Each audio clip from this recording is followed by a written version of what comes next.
The Dark Knight battles his greatest threats yet, cold-hearted Mr. Freeze, venomous Poison Ivy, and the unstoppable brute known only as Bane.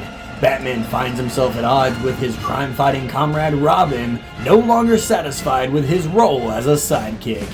As Mr. Freeze threatens to unleash a new ice age upon the citizens of Gotham, the dynamic duo, now joined by the heroic newcomer Batgirl, must learn to work as a team before Gotham City is put on ice.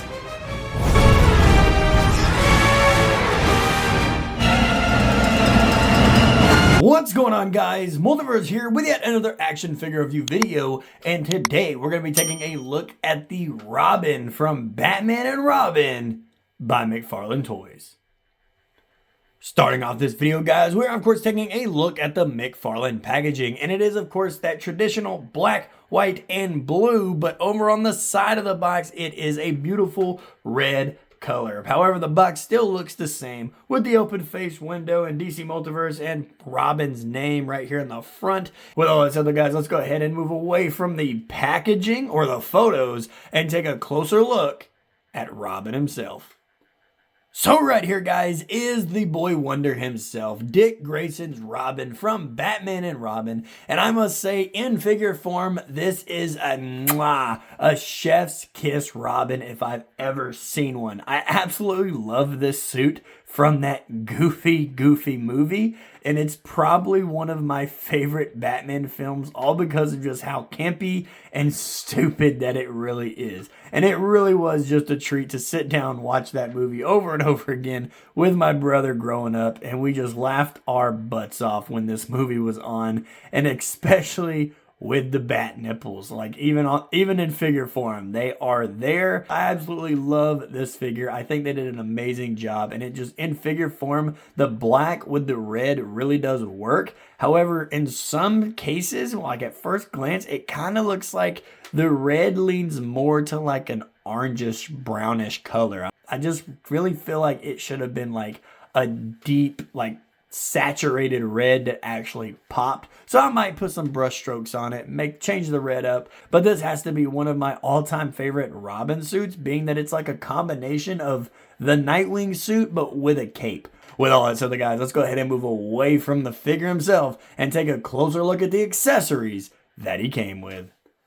When it comes to the accessories, guys, this Robin figure doesn't really come with much. He does, of course, come with the traditional McFarlane DC stand with the DC logo stamped right there, front and center. He does, of course, come with his own trading card, and it is a beautiful headshot from the movie poster of Chris O'Donnell looking as good as ever. And then flipping over here to the back, guys, is the read-up if you want to pause the screen and read it right now.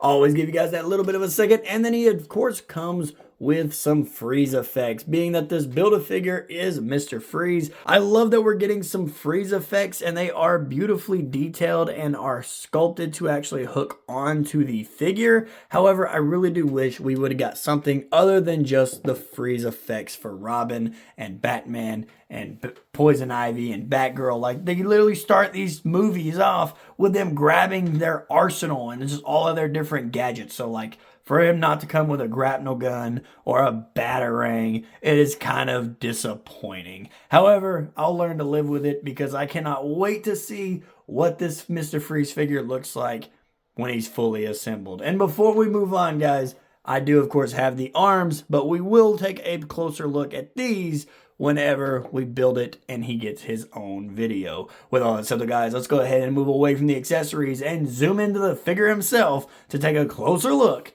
at the detail.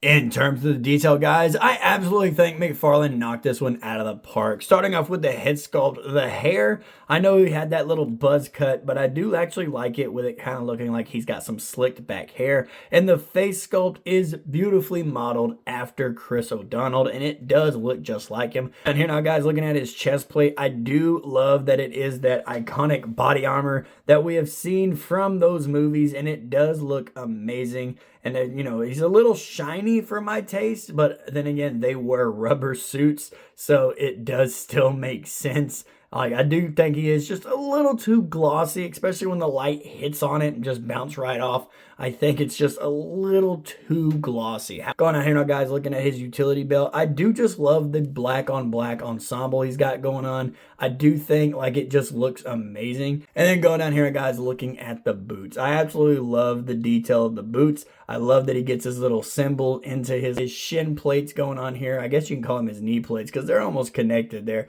but it still looks amazing. Going over here now, guys, I do love that we have his little blade bracers going on here. I think it looks amazing, and it is beautifully painted as well. Like, those are some very straight and crisp lines they have going all throughout this figure, throughout the chest paint, and then, of course, down the arms. It does look amazing. And then flipping over here to the back, guys, I do feel like we need to start getting a little bit more love for the back when it comes to our figures. I feel like they're starting to just get lazy. We need somebody that is actually able to detail the back of the suit. I know we didn't see it that much during the film. However, I feel like if it's just bland like this, it's boring. Yes, he has a cape, but some people are going to customize this and make it to be that Nightwing, like myself.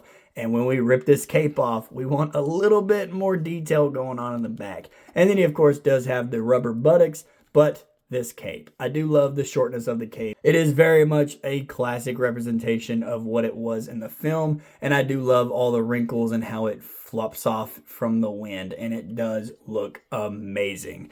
With all that said though, guys, let's go ahead and move away from the detail and take a closer look at the figure's size, his articulation, and get into some size comparison. When it comes to how tall Robin stands, guys, Robin does stand to the top of the head. Looks like exactly 7 inches tall, because we all know how McFarlane keeps him to 7-inch scale. Let's go ahead and take him off of his display stand here, guys. Move him closer to the camera to get into some articulation. Starting off with the head, he does, of course, look up about that far, so it's not really much, but he can, of course, look down because he is a brooding mad Robin. He is, of course, on a ball joint, so it does rotate all around and get some good head tilt in there as well. When it comes to his arms, he does come with a very useful butterfly joint, and his arms do rotate all the way around. He does, of course, come with a bicep swivel and double hinged elbows. And when it comes to his wrists, do rotate all the way around and hinge up and down as well. If I put it in the camera, you guys can actually see it. Going here now, guys, looking at his ab crunch. His ab crunch forward does exist, and you already know he is a limbo master at the DC parties. When it comes to his waist is on a swivel. His legs go out about that far. They go back about that far, being stopped by the rubber buttocks. He does, of course, come with double hinged knees. And as for his ankles, they do, of course, articulate down. They articulate up. He has toe articulation. And he does, of course, come with that beautiful ankle pivot. Starting off the size comparison, guys, here we have the Batman and Robin standing next to the Michael Keaton 89 Batman. And I know this is what we really, really wish we would have gotten. I think about it all the time of how Chris O'Donnell and Michael Keaton would have worked together on camera. And I think it would have been a beautiful matchup. Next up, guys, here we have Robin standing next to the Joker. And as you can see, these two do scale together beautifully. And last but not least, guys, here we have Robin standing next to the Marvel Legends Captain America. And as you can see, this simply does not work.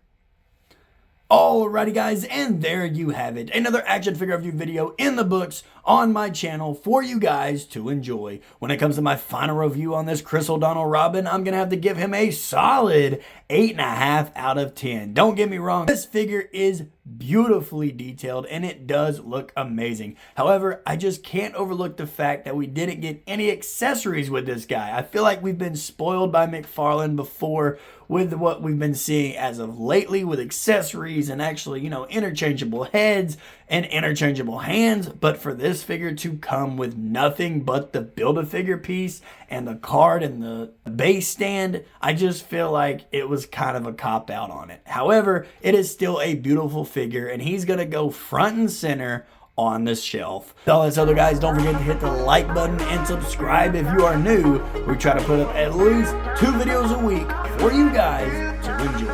With all this other, guys, I'm getting out of here and I will see you in the next video.